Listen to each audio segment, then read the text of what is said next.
This is the story of a young dreamer, a boy nobody believed in. His name was Joseph.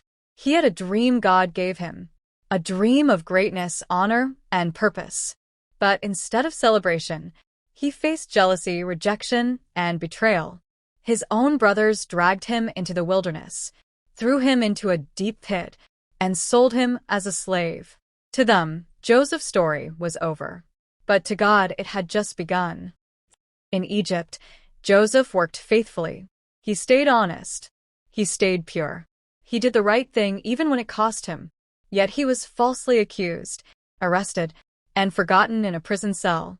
Days turned into months, months into years. No family, no freedom, no visible hope. But Joseph didn't complain. He prayed. He served. He trusted God in the dark. Then one day, everything changed. Pharaoh had a disturbing dream, and no wise man in Egypt could interpret it, until someone remembered. The young Hebrew prisoner. Joseph stood before Pharaoh and said, "Interpretations belong to God."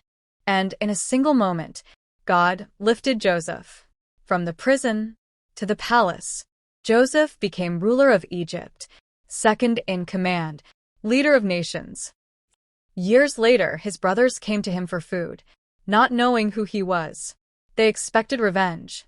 But Joseph looked at them with tears in his eyes and said, "You meant it for evil, but God turned it for good." And in that moment, message: your pain is not the end of your story.